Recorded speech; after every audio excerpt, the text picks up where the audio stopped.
बहुत बहुत स्वागत है आपका एबीपी गंगा में और मैं हूं आपके साथ प्राची पाराशर। सुबह के 7 बजे हैं और एक बार फिर से हम हाजिर हैं सरयू सुप्रभात लेकर। लेकिन ये बुलेटिन हम स्टूडियो से नहीं बल्कि सीधे आपको ग्राउंड जीरो यानी कि अयोध्या से ही दिखाएंगे। बताएंगे आपको कि रामनगरी में आज क्या हलचल रहने वाली है और क्या कुछ नया होने वाला है। तो हमारी सहयोगी आस्था कौशिक वहां मौजूद हैं, जिनके पास सीधा आपको लिए चलते हैं। आस्था, ओवर टू यू। नमस्कार, बहुत बहुत स्वागत है आप सभी का अयोध्या नगरी से। और इस वक्त हम राम की पैड़ी पर मौजूद हैं। मेरे ठीक पीछे आप देखेंगे तो सरयू है और ये नया घाट यहाँ पर बनाया गया है। सुबह से ही यहाँ चहल पहल शुरू हो जाती है। दरअसल मंदिर के शिलान्यास की तारीख 5 अगस्त जब से पक्की हुई है, पूरी अयोध्या में हर तरफ हलचल तेज है। सुरक्षा व्यवस्था कड़ी है। साधु संतों से लेकर आम लोगों में भी काफी उत्साह है। और वैसे तो आपको बता दें कि राम की ये धरती कई प्राचीन यादों में सिमटी हुई है। आप जहां कहीं भी जाएंगे आपको हर ओर बस राम नाम ही नजर आएगा। और इस तरफ आप देख रहे हैं सरयू की अविरल धारा। उस तरफ घाट है जहां पर शाम को भव्य आरती की जाती है। लोगों का यहां पर पहुंचना शुरू हो गया है। और आज इस कार्यक्रम में खास तौर पर हमारे साथ एक विशेष मेहमान भी जुड़ेंगे। आइए मैं इंट्रोडक्शन करा देती हूं उनसे। हमारे साथ भोजपुरी गायक हैं अवनीश पांडे जी, वो और उनका पूरा ग्रुप यहाँ पर मौजूद है जो कि हमें राम भजन सुनाएगा। प्रभु श्री राम, उनके जीवन से जुड़ी हुई तमाम यादें जो कि अयोध्या के कण कण में प्राचीन यादें विराजमान हैं, उनको आज भजन के रूप में हमारे दर्शक जो हैं जानेंगे। लेकिन अयोध्या नगरी में आज हलचल किस तरह की है उस बारे में भी जानना जरूरी है। तो आइए सबसे पहले हम आपको बता देते हैं कि यहाँ पर किस किस का दौरा होने वाला है, कौन कौन आज अयोध्या विजिट करने वाला है। तो सबसे पहले हम आपको बता दें कि आज सुबह हनुमानगढ़ी में दर्शन पूजन करने के लिए केंद्रीय पर्यटन मंत्री प्रहलाद सिंह पटेल पहुंचे। आरती में उन्होंने यहां पर हिस्सा लिया, क्योंकि आप जानते ही हैं राम जन्मभूमि जाने से पहले हनुमानगढ़ी में दर्शन करना होता है। और तैयारियों का जायजा यहां पर लेंगे। इसके अलावा सुरक्षा व्यवस्था और तैयारियों का जायजा लेने के लिए अपर मुख्य सचिव गृह अवनीश अवस्थी और ADG law and order Prashant Kumar भी पहुंच रहे हैं। जबकि कल यानी कि 1 अगस्त को एसपीजी की टीम भी अयोध्या पहुंचेगी, क्योंकि आप जानते ही हैं कि रॉ ने अलर्ट पर रखा है अयोध्या को। यहां पर किसी तरह की आतंकी घटना या अप्रिय घटना ना हो, उसके चलते सुरक्षा के इंतजाम बहुत कड़े हैं। प्रधानमंत्री की सुरक्षा की कमान अपने हाथ में लेगी एसपीजी की टीम। लेकिन रामनगरी में फिलहाल कैसी चल रही है प्रधानमंत्री मोदी के स्वागत की तैयारी, ये हम आपको दिखा देते हैं। कैसे चप्पे चप्पे को चमकाया जा रहा है, अयोध्या की हर एक दीवार को पीले रंग से रंगा जा रहा है। इतना ही नहीं, जिस दिन दीपोत्सव होना है किस तरह रंगोलियां बनाई जाएंगी, दिए जलाए जाएंगे, अयोध्या नगरी कैसे एकदम जगमग हो उठेगी और फिलहाल कैसे रंग उसका बदला हुआ है। हमारे संवाददाता अनुभव शुक्ला ने इसका जायजा लिया है। आपको दिखाते हैं अनुभव की रिपोर्ट। अयोध्या पूरी तरह से तैयार है प्रधानमंत्री नरेंद्र मोदी का स्वागत करने के लिए। 5 अगस्त को प्रधानमंत्री जब अयोध्या आएंगे भूमि पूजन कार्यक्रम में शामिल होने के लिए, तो जगह जगह तोरण द्वार जो है वो बनाए जा रहे हैं। और इसके अलावा देखिए रात का वक्त और किस तरीके से अयोध्या नगरी अब सज रही है। ये हम नया घाट चौराहे पे मौजूद हैं और यहाँ आप देखिए किस तरह से ये जो झालरें हैं वो लगाई गई हैं। ये गेट है, यहाँ हम कहें तो ये प्रवेश द्वार है एक तरीके से। जब आप हाईवे की तरफ से आएंगे और नया घाट चौराहे से अंदर जाएंगे, यानी हनुमानगढ़ी जाएंगे, रामलला जाएंगे, तो ये प्रवेश द्वार है। और किस तरह से सुरक्षा इंतजाम आप ये देखिए, पूरे रास्ते को 2 पार्ट में डिवाइड किया गया है। एक पूरी तरह से ब्लॉक है, दूसरा एक ही रास्ता खुला हुआ है आने और जाने के लिए। और यहाँ पर पुलिस के जवान भी मुस्तैद हैं। जब से रॉ ने अपना जो इनपुट दिया है, खासतौर से 5 अगस्त को अयोध्या में आतंकी हमले का जो इनपुट दिया है, उसके बाद से सुरक्षा एजेंसियां और चौकन्नी हो गई हैं। इंतजाम और बेहतर अब किए जा रहे हैं। और खुद अगर हम बात करें तो शुक्रवार को उत्तर प्रदेश के अपर मुख्य सचिव गृह Avanish Awasthi, ADG law and order Prashant Kumar, दोनों जो सीनियर अफसर हैं वो अयोध्या आ रहे हैं। और यहाँ हर एक तैयारी का, खासतौर से सुरक्षा से जुड़ी हुई जो तैयारियां हैं उसका जायजा वो खुद लेंगे, अधिकारियों के साथ बैठक करेंगे। और सबसे महत्वपूर्ण है क्योंकि 1 तारीख को एसपीजी जो है वो अयोध्या आ जाएगी। प्रधानमंत्री का जब कार्यक्रम होता है तो सारी जिम्मेदारी वो एसपीजी की होती है। और प्राइम मिनिस्टर का जो कार्यक्रम होता है, देखिए किस तरह से यहाँ पर चेकिंग हो रही है हर गाड़ी की। जो भी गाड़ी भीतर जा रही है वहाँ पुलिस के लोग जा रहे हैं, चेक कर रहे हैं, आईडी देख रहे हैं, उसके बाद जो है वो उनको भीतर जाने दे रहे हैं।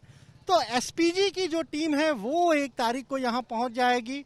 वो जो लोकल पुलिस है उसके साथ कोऑर्डिनेशन की एक बैठक होगी। प्राइम मिनिस्टर की सिक्योरिटी 3 लेयर सिक्योरिटी होती है। सारे जो इंतजाम है, इस तरह का जो आपको ये पॉइंट दिख रहा है, दरअसल ऐसे कुल 68 चेक पॉइंट्स हैं अयोध्या शहर में और सभी जगह इसी तरह से इंतजाम जो है वो किए जाएंगे। और कहाँ कहाँ ये बैरिकेडिंग लगनी है, ये जो एसपीजी के अफसर हैं वो लोकल पुलिस के साथ मिलकर तय करेंगे। अयोध्या से कैमरा सहयोगी पंकज निगम के साथ अनुभव शुक्ला, एबीपी गंगा। तो जैसे जैसे भूमि पूजन की बेला नजदीक आ रही है, शिवनगरी काशी की बात करें तो वो भी पूरी तरह से राममय हो गई है। यहाँ पर राम भक्त कितने उत्साहित हैं वो चलिए हम आपको दिखाते हैं। 5 अगस्त की तैयारियां शिवनगरी काशी में भी कैसे चल रही हैं, राम भक्तों का ये रंग देखिए। अमलेश जी, किस तरह की धूम, कितनी मस्ती, कितनी भक्ति। पहले तो मैं बोलूंगा कि प्रभु श्री राम के बाद जय घोष पुनः पुनः हो जाए। बोलो सियावर रामचंद्र की। ये पावन मंगल बेला आई है और घर घर में लगता है कि खुशहाली छाई है, बधाई है, बधाई है। तो इसलिए मैं कहना चाहूंगा वही चौपाई तुलसीदास जी द्वारा रचित मंगल भवन मंगलहारी, मंगल भवन अमंगलहारी, द्रवहु सुदस रथ अजीर बिहारी। राम सिया राम जय जय राम, राम सिया राम जय जय राम। हो जिसका हम लोग को बहुत दिन से इंतजार था, कई सालों से, कई वर्षों से इंतजार था, वो पूरा होने जा रहा है। और ये तो पहले से ही प्रदत्त था, भले हम लोग को मालूम नहीं था क्या। अरे होई है वही जो राम रची राखा, होई है वही जो राम रची राखा, को करी तरक बढ़ा वही शाखा। राम सिया राम जय जय राम, राम सिया राम जय जय राम, सिया राम जय जय राम। तो राम नाम की धूम है, हर कोई सिया राममय हो चुका है। भगवान शिव की नगरी भी इस समय राममय हो चुकी है। तो सिर्फ काशी ही नहीं, अयोध्या भी पूरी तरह से राम भक्तों की भक्ति में रंगी हुई है। इतना ही नहीं, कोरोना काल के चलते जब शाम को सरयू घाट पर आरती होती है, कोरोना काल की वजह से भी भक्त खुद को रोक नहीं पाते और आरती में हिस्सा लेने के लिए, सिया राम जपने के लिए वहां पर पहुंच जाते हैं। एक ऐसे ही भक्त से, एक ऐसे ही बालाचार्य से हमारी भी मुलाकात हुई। उनको हम सुनवाएंगे किस तरह के राम भजन उन्होंने गाए, लेकिन उससे पहले हमारे साथ भोजपुरी गायक अवनीश पांडे जी हैं। उनकी पूरी मंडली हमारे साथ यहाँ मौजूद है। इनके साथ हम स्पेशल कार्यक्रम भी करेंगे, लेकिन पहले इनकी राम भक्ति की धुन भी सुन लेते हैं। अवनीश, आइए, सबसे पहले तो एबीपी गंगा के सभी दर्शकों को मेरा सादर प्रणाम है। आइए शुरू करते हैं। राम सिया राम जय जय राम, राम सिया राम जय जय राम, राम सिया राम जय जय राम, राम सिया राम जय जय राम। दीन दयाल विरद सम भारी, हरहु नाथ मम संकट भारी। राम सिया राम जय जय राम, राम सिया राम जय जय राम, राम सिया राम जय जय राम, राम सिया राम जय जय राम। बहुत सुंदर, बहुत सुंदर। सरयू का किनारा और राम भजन इस वक्त अयोध्या के कण कण में ऐसे ही सुर सुनाई देते हैं। और बीते शाम जब हम पहुंचे सरयू घाट पर, वहां पर आरती चल रही थी और हमारी मुलाकात हुई बालाचार्य राजकुमार दास से। इतने सुंदर भजन उन्होंने सुनाए कि हर कोई उनका मुरीद हो गया। आइए आपको भी सुनवाते हैं। आज हम भी जब इस घाट पर आए तो देखिए हमारी मुलाकात किनसे हुई, बालाचार्य राजकुमार दास। आपको याद होंगे, जिनको रामचरितमानस की चौपाइयाँ पूरी तरह कंठस्थ हैं। बहुत सुंदर भजन ये गाते हैं, अध्यात्म का बहुत अच्छा इनको ज्ञान है और उम्र है मात्र 12 वर्ष। आप तो उस वक्त पैदा भी नहीं होंगे जब राम मंदिर के लिए संघर्ष शुरू हुआ। आज देखिए भूमि पूजन होने जा रहा है, सब कह रहे हैं राम लला आ रहे हैं, भव्य मंदिर यहाँ पर बनेगा। क्या भावनाएं अपने गीतों में आप सुना दीजिए। जी, जैसे तो अयोध्या भक्तिमय है, भक्ति की ही ये संसार है। तो आइए एक छोटा सा भजन। मैली चादर ओढ़ के कैसे द्वार तुम्हारे आऊं, हे पावन परमेश्वर मेरे, मन ही मन शरमाऊं। मैली चादर ओढ़ के कैसे द्वार तुम्हारे आऊं। मतलब ये भक्त है जो झिझक रहा है कि मैं प्रभु के द्वार कैसे जाऊं। जी। अब देखिए राम आने वाले हैं, अयोध्या के राजकुमार हैं राम, यहाँ पर मंदिर बनेगा, देश विदेश से लोग उन्हें देखने आएंगे, तो एक दीपोत्सव मनाया जाएगा। ऐसा ही दीपोत्सव तब भी हुआ था जब वनवास खत्म करके भगवान राम लौटे थे। तो उनके आगमन की तैयारियां कितनी सुंदर हो रही हैं, कैसे स्वागत करेंगे? देखिए, भगवान का तो स्वागत करने के लिए ही हम लोग अयोध्या में रहते हैं और भगवान ही हमारे स्वामी, माता पिता सब हैं। क्योंकि राम का हम लोग भजन करते हैं। तो कोई भजन सुना दीजिए उनके स्वागत के लिए। अच्छा, तो आइए एक छोटा सा भजन। सजा दो वंदन सा, सजा दो द्वार गुलशन सा, मेरे प्रभु राम आए हैं। सजा दो द्वार गुलशन सा, मेरे प्रभु राम आए हैं। प्रभु राम के साथ साथ भाई लक्ष्मण और माता सीता ने भी पूरा साथ दिया, वनवास में उनके साथ रहे, वनों में भटके, तो स्वागत उनका भी होना चाहिए। तो कुछ सुर उनके लिए भी। जी जरूर, क्योंकि जो भगवान हैं वो भगवान लक्ष्मण जो हैं वो स्वयं शेषा अवतार हैं और भगवान के साथ रहते हैं, और माता सीता जो हैं वो स्वयं लक्ष्मी की अवतार हैं और भगवान श्री राम स्वयं नारायण के अवतार हैं। तो और एक तो उसमें भक्ति में हनुमान जी महाराज हैं, उनका भी एक छोटा सा भजन। पहले हनुमान जी महाराज का, क्योंकि भक्त से बड़े भगवान भी नहीं होते हैं, इसीलिए। सागर पार सिसिया का समाचार लाने वाले वो हनुमान जी तो राम जी के काम आने वाले। मैंने बोला है प्रसाद तेरे नाम से, मेरा मिलन करा दे राजा राम से। बस इसी मिलन की आस पूरे अयोध्या वासियों ही नहीं, देशवासियों को भी है कि जल्द से जल्द भव्य राम मंदिर बनकर तैयार हो और सभी लोग रामलला के दर्शन के लिए जा पाए। बहुत बहुत धन्यवाद हमारे साथ जुड़ने के लिए। कण-कण में है भगवान, यहाँ की जिस भी गली से आप निकल जाइए कोई ना कोई कहता आपको नजर आएगा सीताराम सीताराम।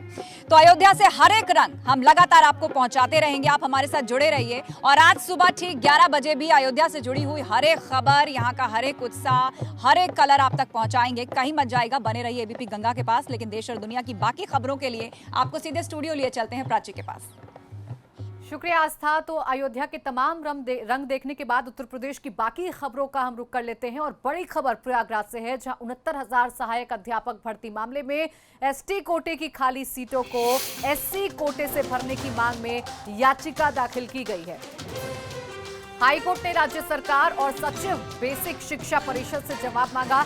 9 सितंबर को मामले की अगली सुनवाई होगी। ओमपाल सिंह क्यूजे 155 अन्य की ओर से दाखिल याचिका। एससी अभ्यर्थियों के लिए 14,490 पद आरक्षित थे, जबकि एसटी कोटे के लिए 1,380 पद आरक्षित थे। एसटी के कुल 270 अभ्यर्थी ही सफल घोषित हुए। सभी सफल अभ्यर्थियों को नियुक्ति मिल गई। एसटी कोटे की 1110 सीटें खाली रह गई हैं। तो एसटी कोटे की खाली सीटें एससी कोटे के अभ्यर्थियों से भरे जाने की मांग की गई है। यानी अनुसूचित जाति के अभ्यर्थियों ने नियमों का हवाला देकर एसटी कोटे की रिक्त सीटों पर उन्हीं की नियुक्ति की मांग की है। मोहम्मद मोइन हमारे संवाददाता जुड़ गए ज्यादा जानकारी के साथ। मोइन, क्या अपडेट है आपके पास इस याचिका को लेकर? देखिए, जो 69,000 शिक्षकों की भर्ती होनी है यूपी के प्राइमरी स्कूलों में, उसमें विवादों का जो नाता है वो टूटने का नाम नहीं ले रहा है। लगातार तकरीबन 50 से ज्यादा जो अर्जियां अलग अलग मांगों को लेकर, अलग अलग बातों को लेकर इलाहाबाद हाईकोर्ट में पेंडिंग है। तमाम मामलों में इलाहाबाद हाईकोर्ट ने सरकार को नोटिस जारी कर दिया है और इसमें जो भर्तियां होनी थी उसमें जातिवार जो है अलग अलग वर्ग के हिसाब से वो रिजर्वेशन किया गया था। अगर हम एसटी वर्ग की बात करें तो करीब 1380 पद थे जो रिजर्व थे, जिन पर भर्तियां होनी थी, लेकिन जो एसटी वर्ग के 270 अभ्यर्थी सफल घोषित किए गए तो तकरीबन 1110 सीटें खाली रह गई थी। तो उसमें जो एसटी कैटेगरी के लोग हैं उनका ये कहना है कि उनके पदों की संख्या ज्यादा है, अभ्यर्थी ज्यादा हैं और तमाम ऐसे अभ्यर्थी हैं जिनको अभी नियुक्ति नहीं मिली है, तो कम से कम एसटी वर्ग के लोगों को उन पदों पर समायोजित कर दिया जाए।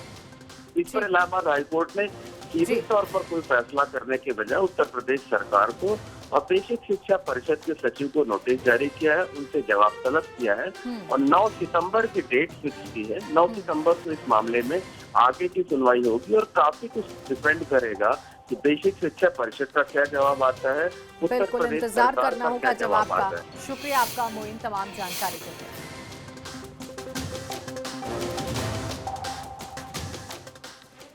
और अगली खबर मुजफ्फरनगर से है, जहां गोली लगा युवक थाने पहुंच गया। घायल अवस्था में थाने में पहुंचकर उसने शिकायत दर्ज करवाई। बाइक सवार युवकों पर गोली मारने का आरोप युवक ने लगाया। पुलिसकर्मियों ने घायल युवक को अस्पताल में भर्ती करवा दिया। तेतावी थाना क्षेत्र के मुकुंदपुर मार्ग का ये पूरा मामला है। तो देखिए तस्वीरों में जो शख्स आपको नजर आ रहा है ये घायल है। दरअसल इसको गोली लगी है, ऐसा युवक दावा कर रहा है और इसका कहना है कि बाइक सवार युवकों ने इसे गोली मारी है। घायल अवस्था में ही ये थाने पहुंच गया अपनी शिकायत दर्ज करवाने के लिए। फिर पुलिस वालों ने इसे अस्पताल में भर्ती करवाया है।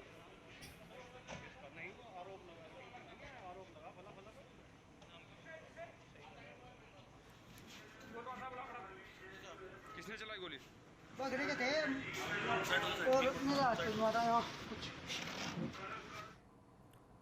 और संभल से अगली खबर, जहां बदमाशों ने खादी व्यापारी की हत्या कर दी। वारदात में व्यापारी का बेटा भी घायल हो गया है। व्यापारी से लूट करके बदमाश भागे। ब्राह्मण समाज के लोगों ने हंगामा अब कर दिया है। अपराधियों को पकड़ने के लिए 3 टीमें बनाई गई हैं। तो संभल में बदमाश कितने बेखौफ हैं उसकी तस्वीरें आपके सामने हैं। एक व्यापारी की हत्या कर दी गई। लूट के इरादे से बदमाश पहुंचे थे और इसी दौरान व्यापारी की हत्या हो गई। व्यापारी का बेटा भी घायल है, ऐसी जानकारी मिल रही है। ब्राह्मण समाज ने इसके बाद हंगामा किया और पुलिस ने 3 टीमें बना दी हैं हत्यारों की तलाश के लिए।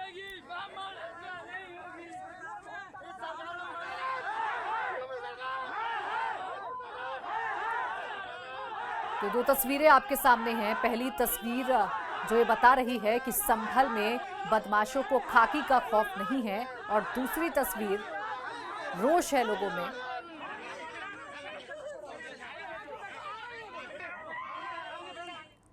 और रुक रहे एक छोटे से ब्रेक के लिए, जल्द लौटेंगे।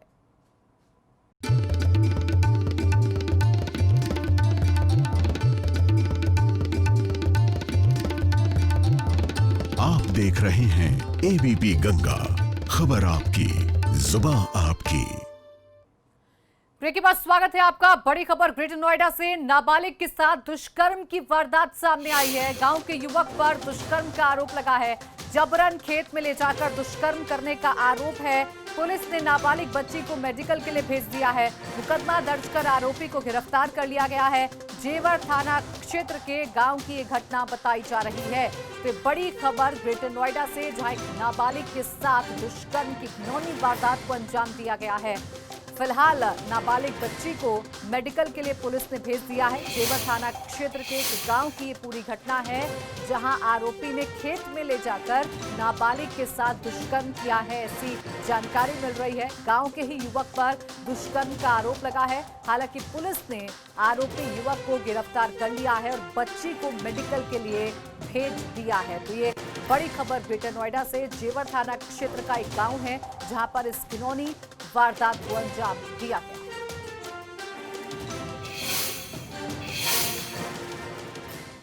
और मुरादाबाद से अगली खबर है, जहां चलती बस में कंडक्टर के साथ लूट की वारदात सामने आई। तमंचे के बल पर 2 बदमाशों ने इस लूट की वारदात को अंजाम दिया। लूट के बाद बस को रुकवाकर ये बदमाश फरार भी हो गए। नकदी से भरा बैग और टिकट काटने वाली मशीन लूटकर बदमाश फरार हो गए। अब देखिए बदमाश कितने ज्यादा बेखौफ हैं कि एक चलती बस में लूट करते हैं, बड़ी आसानी से इस बस को रुकवाते हैं और फिर फरार भी हो जाते हैं। मुरादाबाद से ये चौंकाने वाली वारदात सामने आई है।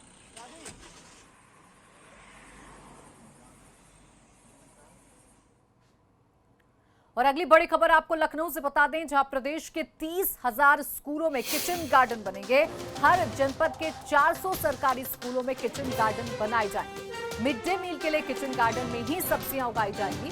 प्रत्येक स्कूल के लिए 5,000 का बजट जो है वो जारी किया गया है। बेसिक शिक्षा विभाग ने आदेश जारी कर दिया है, टाइमलाइन भी घोषित कर दी गई है। तो ये बड़ी जानकारी, ये बड़ी खबर, यूपी के 30,000 स्कूलों में अब किचन गार्डन बनाए जाएंगे और इसी किचन गार्डन में उगाई गई सब्जियों से मिड डे मील बच्चों के लिए बनाया जाएगा।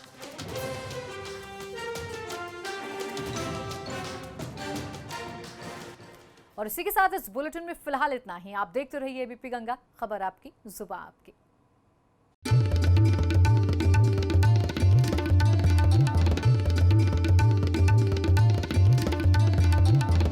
आप देख रहे हैं एबीपी गंगा, खबर आपकी, जुबान आपकी।